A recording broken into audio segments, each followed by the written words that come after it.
Welcome to my channel. My name is Allison and I am a yoga instructor. You've probably been on my channel before and hopefully done a really fun flow with me. And I'm also a meditation practitioner and instructor, and I'm also a holistic nutritionist. So I kind of have my hands in a lot of different holistic healing modalities. And today I want to talk about how I got here and what my journey looked like and how you can kind of start your own. I feel like everybody's spiritual journey ends up looking very different, but often it starts with the same type of catalyst. We are squeezed and compressed through different elements of suffering, which is part of our experience on this earth. And oftentimes what ends up happening that I've learned through my understanding of my own journey is that you have two paths, and one is the path of least resistance and one is the path of most resistance. And so when we're being squeezed and compressed through immense suffering, we'll sink you deeper into a state of numbness and resistance and rejection, and will keep you on that path in all different facets of life. I was going through what I was going through, and I think the other thing that you have to remind ourselves is that everyone is going through something. So the way that you kind of handle it, whether you outwardly express it or keep it inward, is another one of your choices. And what I've read in one of my books, I believe it was Eckhart, Tolle, The Power of Now, was he said that the more we kind of outwardly dump on people, the more we complain and we talk about what we're going through, is the same idea that Abraham Hicks continues to reiterate. She talks about, if your frequency, which your words are carry frequencies. If you're constantly talking about how difficult your life is or what you're going through, or you're just constantly in this state of complaining, you're looking for that sympathetic response from people in a selfish way. So before you dump on other people, you kind of have to take that step back and analyze why you're dumping and whether that person is able to receive that dump. So for me, I'm not a dumper. I think in some ways it can be kind of cathartic and helpful and not always negative, like I just said, but I'm just someone who kind of keeps everything to myself. It's my Pisces nature. So when I was being squeezed and compressed, which is often what leads us to what all of the scriptures and different deities have kind of taught us, is that through suffering you find enlightenment. And enlightenment is more or less, in my definition, the acceptance and peace that you find in the middle of chaos. And if you can hold on to that peace and that understanding, you can go get through anything in a manner where you have clarity and focus, and you can kind of just accept that what is. So I remember reading in Eastern philosophies in China, they use a term called wu wei, and it's that underlying calm current that we can all have access to. In yogic philosophy, we call it our prana, and in other Chinese philosophies, they call it our qi. So it's that underlying energy that supports us and holds us and will give us the sense of ease that we need to get through a tough time.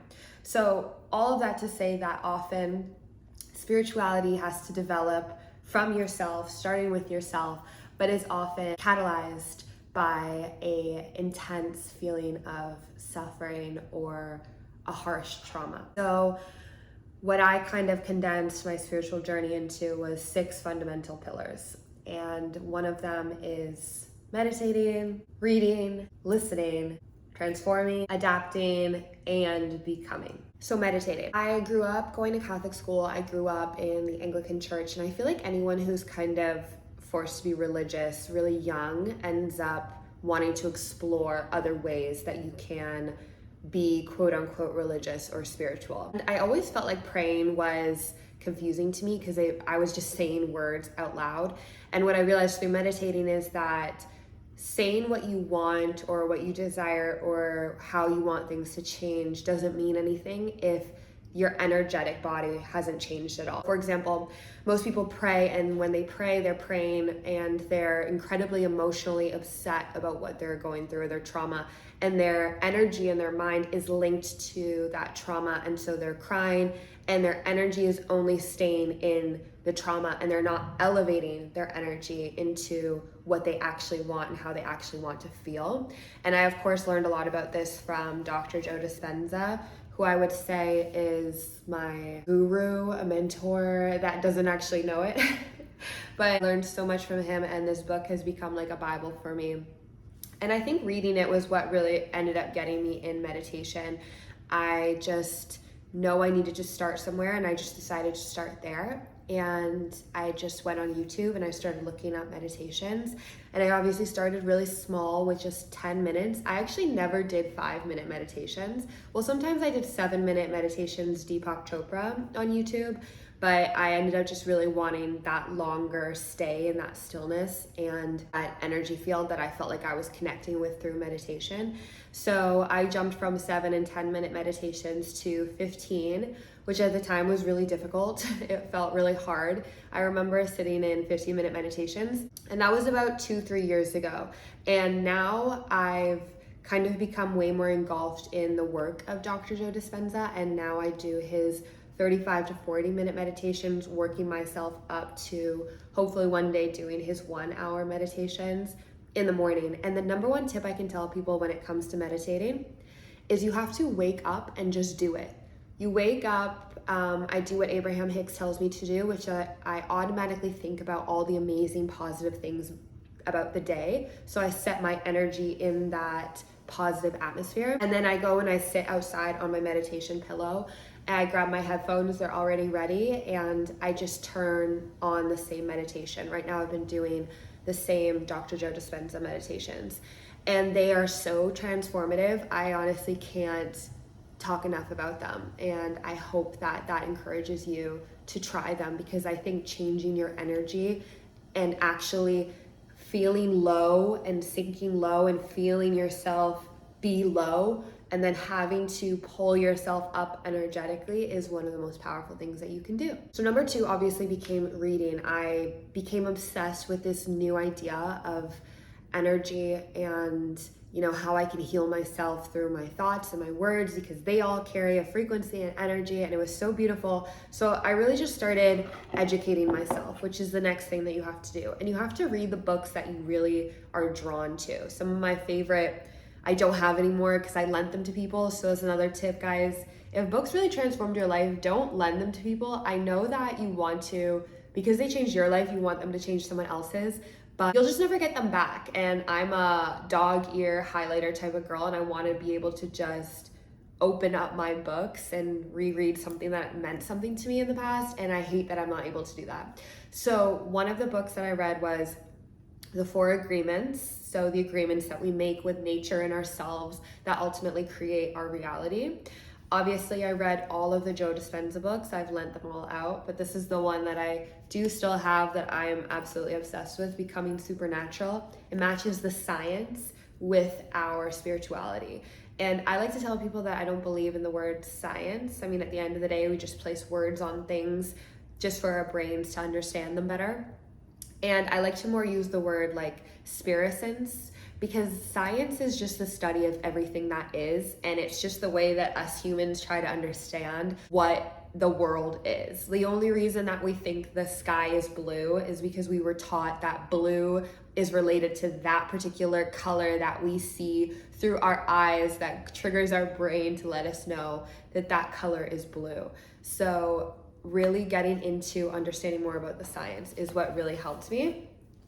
Louise Hay, You Can Heal Your Life, was an incredible book that I read as well. It got me into listening to affirmations, which is something I, again, cannot tell you enough amazing things about. Listening to affirmations. I listen to the YouTube channel Lavender. She has incredible affirmations. I am affirmations. And I just find myself repeating them throughout the day. Like, if I start to feel overwhelmed, it's I am strong, I am safe, I am whole, and that's really helped me.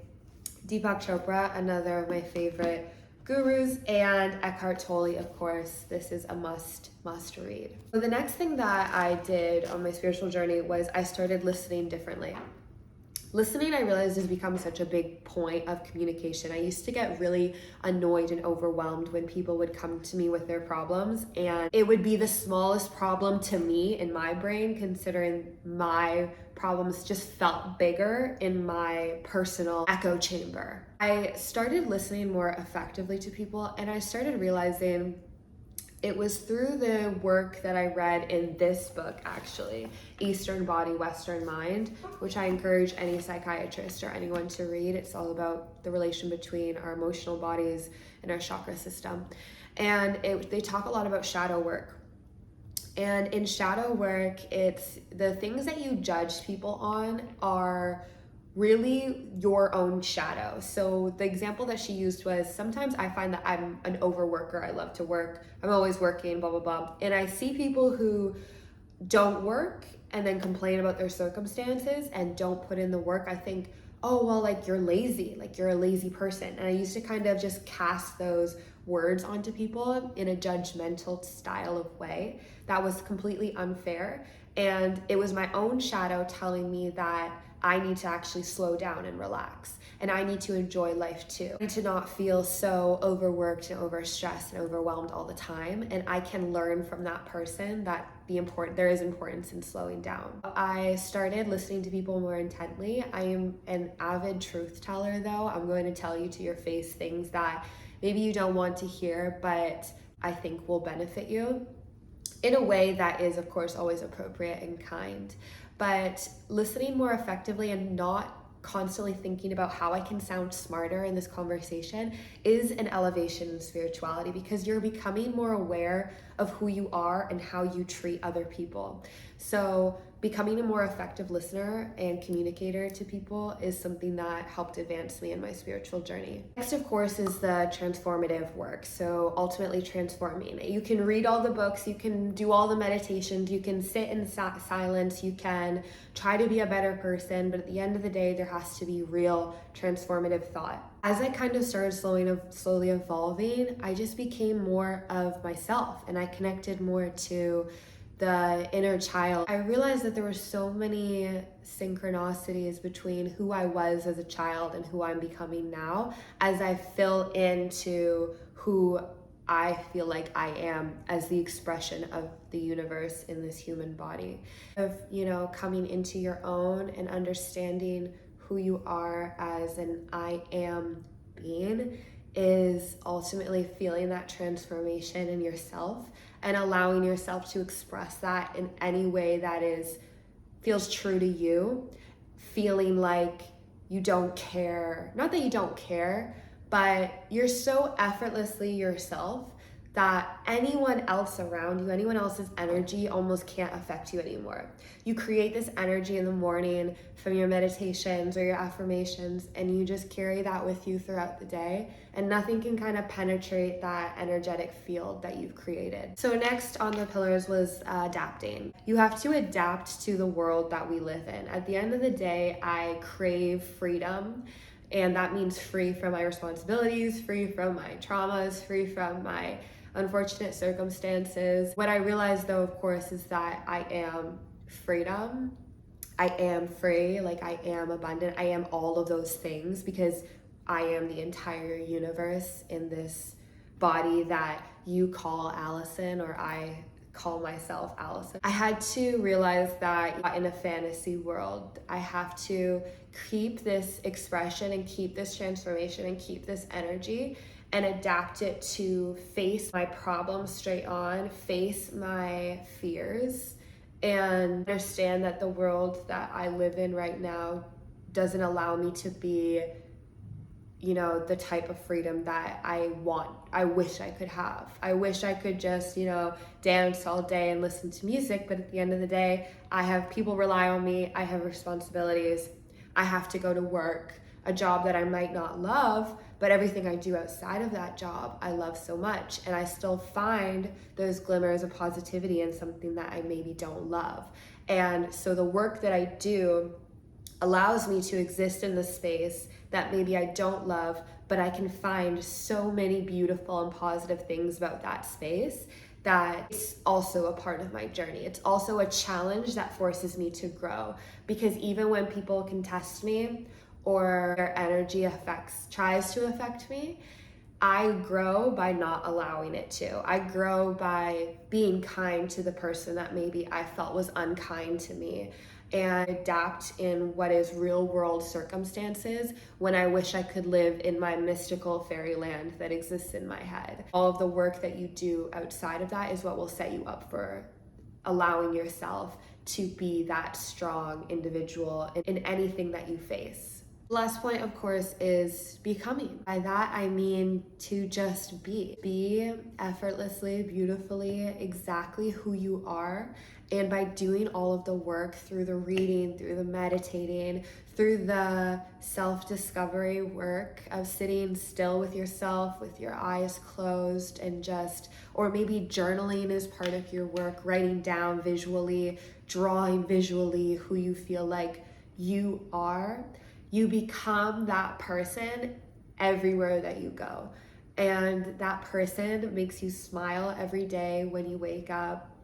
That person can face anything that's thrown at them. Use the word person and human, and that's what we are right now.